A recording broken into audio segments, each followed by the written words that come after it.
Happy Monday, Misketeers! This is Missing Out Mondays, where we tell you what we're into. Start your week off right! I'm Tauri Jay. I'm Lex Michael. There's such exuberance. Hell yeah. You're having a bright Monday. I'm like the Garfield of this bitch. I hate Mondays. I'm John. I'm going nowhere. I have a cat and a dog and a medial job. Ooh, boy. No, man, I don't really hate Mondays. I don't mean it. Monday, you know I love you. It's not true. You guys are in an abusive relationship. He only tells you that when he needs something. I keep trying to leave, and I end up back in Monday's arms every time. It's true. I think I'm far enough away from Monday, it's Monday again. Damn. That's how weeks work. That's how it goes. I just discovered how the calendar works. That's how it do. Oh, man. So it is, as you guys know, we're in the midst of October, which is spooky, scary month, full of spooky, scary things. It's the hand waving and the tapping on your head that I really appreciate. And so a while ago, I got into this podcast called The Black Tapes. Okay. And so the premise is that this guy, it's a radio play. It is kind of, the way it started out was it was in the style of Serial. So the like theme song is Serial-esque, but then they've grown over the course and kind of distanced themselves from that idea. But it's kind of in that realm where each week they were exploring a different black tape, and each tape has essentially something that is paranormal related. Okay. And so the main character is doing kind of like a NPR style / vlog style presentation of this content. Okay. And when it first started, the creators went very far to be like, this is real. This is just a thing that, all this is, Alex is real, and all the stuff that she's looking at is real. Like, this is just a radio show. Mm-hmm. And that level of commitment, it really comes through in the show. And so, like, it is I think the very grounded telling of paranormal stuff is what makes it so unsettling. Is like it really hits you in small ways. And they do a really good job of building up this story of, at first it's a little episodic, but there are little things that they start building up through the lore. As she's exploring these tapes, she starts to kind of find connections between different paranormal events, and then they start kind of pointing back towards the guy that she's working with, who is supposedly this guy who's like a lead paranormal researcher who doesn't believe in any of it. And so he has $1 million like reward for anyone who can bring him definitive proof that paranormal things exist. Okay. So that's the premise. And I think that it does a really good job of like telling both known lore and creating its own. Okay. And it does a really good job of, like, the sound design is amazing. I think at the first season, in terms of the acting, is a little rougher, and that, like, I think it was their first venture. But like, it really, like, the main girl really sells it. And I think that is the biggest thing that'll keep you going through. And she does a great job of really diving into the psyche of her own character, in that, like, there's a certain point, I want to say it's in the first or second season, where she starts doing these, like, journals because her character can't sleep. And I think those are really well done. Okay. Yeah.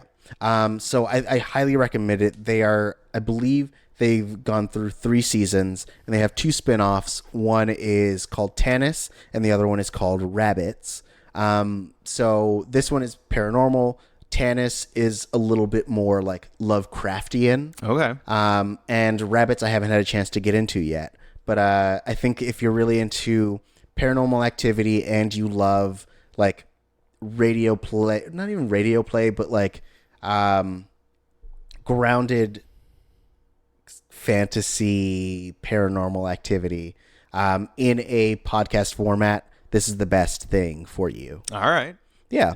What about you? What are you into? Well, I, like a lot of people over the weekend, checked out El Camino, a Breaking Bad movie, on Netflix. Were you a Breaking Bad person while the show was on? I was when it started, and then when I moved to LA, I fell off, and then I caught up right before the finale. Okay, so and this is not a controversial opinion, I feel it's easily one of the best shows television has ever produced. Mm-hmm. I didn't doubt for a second that they'd be able to pull off something really commendable with the movie, especially in a world where they announced that they're doing a Better Call Saul series, a prequel about the lawyer. And as much as I like Bob Odenkirk, it's like, all right, well, how many good prequels are there? And how are they going to make like this story so interesting when we know the world that exists just on the periphery and stuff? Yeah. Cut to Better Call Saul is easily one of the best things on television right now. Mm-hmm. So I had no doubt whatsoever that they were going to be able to craft something worthy of what is now a franchise, I suppose. And they didn't let me down. I really, really, really dug it. It doesn't feel like a sequel to the show. It feels very much like an epilogue, picking up just moments after the show ended with Jesse speeding away after being rescued from captivity. Yeah. And it's all about how Jesse Pinkman gets from that moment to hopefully whatever the rest of his life is going to look like. And first of all, Aaron Paul it's like a masterclass in performance in this movie. I mean, he was great on the show, but this is next level. This dude needs a big movie franchise of his own or something. I give him an award, something. Give him something, man. Because like it was honestly like I hesitate to use the word, but somewhat revelatory. Like I knew the dude could act. Yeah. But he's operating at a level that I've never seen him operate on before, and that's good because he has to carry the entire movie. Right. Something else that I think is really fantastic about the movie is the aesthetic. Now, Netflix just recently started doing 4K Ultra HD streaming. Okay. This movie looks incredible. It doesn't. I was wondering because the show Breaking Bad was one of the more cinematic shows that you're ever going to see. I was wondering, okay, is it going to look like the show, which would be completely fine. It doesn't. It does certainly the same aesthetic sensibility, but it looks like a movie. It feels like a movie, and it looks. If you have 4K ready television, I cannot encourage you enough to spend the extra $2-3 a month just for this fucking movie, just so you can watch this movie on repeat on a display like that, because it looks absolutely incredible. Yeah. And I guess the other thing that I want to hit really quick, and it would be a spoiler, but of course everybody is now talking about it. The late Robert Forster does appear in the film as his character, the Disappearer, from the last couple episodes of Breaking Bad, for just a wonderful scene in the middle of the movie. And it's really nice to see him. He just passed away. He passed away the day actually it premiered. And he, by all accounts, was one of the nicest men you're ever going to meet, and he was very much one of my favorite actors. Robert Forster. We talked about Jackie Brown on this show, right. And he's one of the leads in that. And that's Quentin Tarantino cast him because he was a fan of a lot of his older work, and that gave him a big second act in his career. Yeah. And since then he's appeared all over the place, but for me personally, like I absolutely loved him in Twin Peaks, the third season of Twin Peaks. He was originally cast to play Sheriff Truman on the original series, and that ended up not working out. So he comes back once Michael Onkine, the actor who played Sheriff Truman on the series, I guess, decided to commit to retirement. They needed a sheriff character. They brought back Robert Forster. And I was talking to after Robert Forster had passed, and I was super bummed out about it, I was talking to my girlfriend who I'd shown Twin Peaks to, and we were talking about the kind of presence, the sort of fatherly, very calming, warm presence that Robert Forster always brought to every one of his roles. Mm-hmm. And she said, to that point, when he shows up on Twin Peaks, it very much felt like, I'm so glad to see him on this again. He hadn't been on it before.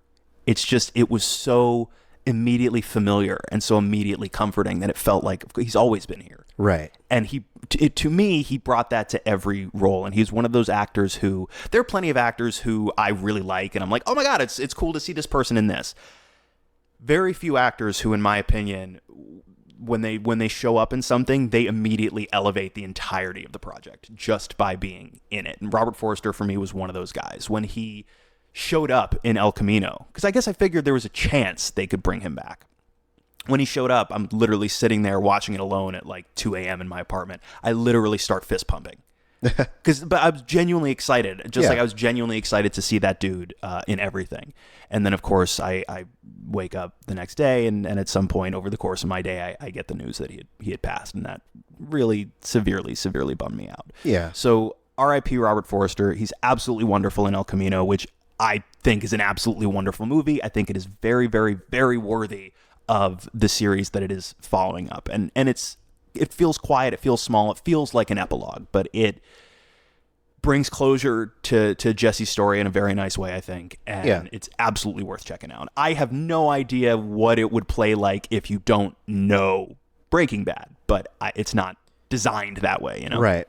Well, how much, like, I guess that was going to be my question is, how recently should I have seen the last season to really appreciate it? I feel like your mileage may vary. I made it a point to go back and watch the last 4 episodes of Breaking Bad about a week ago. Okay. So but I've also seen the entirety of Breaking Bad several times. Like, I feel like I would have been fine, but I kind of wanted to build a little bit of hype. Normally, I try and avoid hype because I don't want to set unrealistic expectations, but I was like, it's fucking Vince Gilligan. This shit's going to be good. So I wanted to get myself sort of in the mindset. But I'm not sure. How well do you think you remember the events of the finale? I would have to watch at least the last 2 episodes. Like, I remember, the big shoot out is all I'll say, is because maybe someone hasn't seen it. So I remember that and how it ends for Walter. Yes, I would encourage you maybe to do what I did, which is watch. I said the last 4, and I mostly went with 4 because I wanted to rewatch Ozymandias, which in my opinion this is not a controversial opinion either, one of the best episodes of television ever produced. That's the third to last episode, and it's the last episode that Rian Johnson directed for the series. Right. But I wanted to go back one before that because the episode prior to that, which is called Tahajali, very much sets up Ozymandias. So I started there, and then I watched the last 4 through the end. I just watched them basically in one sitting. All right. Because those episodes, like, I forgot how crazily, sure, yep, how crazily well-paced these episodes are. Yeah. So it flies by. But I would say if you want to go back and revisit, my recommendation would be, well, my plan A would be watch the whole fucking thing again. No. But barring that, I would say if you just want a refresher, I'd say the last 4. I personally am very excited for when Better Call Saul eventually ends, and I can start that from the beginning, watch the whole thing, jump right into Breaking Bad, watch the whole thing, and then watch El Camino again. Yeah. Okay. All right. Sounds doable, feasible, one might say. So yeah. What about you guys at home? What are you into? Did you watch El Camino? Have you listened to the Black Tapes? Or maybe you're more of a Tannis person. What's Rabbits about? All these questions, please answer them. You can do so at Missing Outcast, MISSINGOUTCAST on Twitter. We also have an Instagram, but we haven't posted there in a while, so we're gonna get our shit together. I don't know. Maybe we might get our shit together. Yeah, we're more Twitter people. Instagram, who needs it? I dislike all of it pretty equally. I'm sure. So, anyway, but if you're looking to hit us up on our personal social media, Lex, where can they find you? I'm on Twitter and Instagram at the Lex Michael. And you can find me at Tauri Jay, TAURIJAY. Don't you join us tomorrow when we are going to be talking about the first 2 in the Firefly family trilogy, House of 1,000 Corpses and the Devil's Rejects.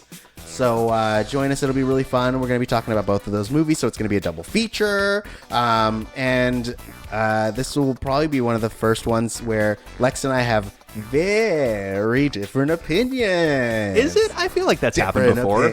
Only when I make you watch anime, and you're like, true. I hate this. And That's I'm like, true. Well, I don't say that. You mean it, though. I don't. I can feel it. I don't. Something cannot be for me without it instilling hatred. Every time you talk about it, your like knuckles get white, and you have a balled fist. This is my third table. Every time I make you talk about anime, you break my table in half. That's true. You've gone through a lot of tables. Yeah. And then you're like, you really owe me a new table. And I'm like, no. You're like, we're even now. But yeah, so make sure to join us tomorrow for our sweet, sweet spooking out pick. Anyway, until then, have a wonderful Monday.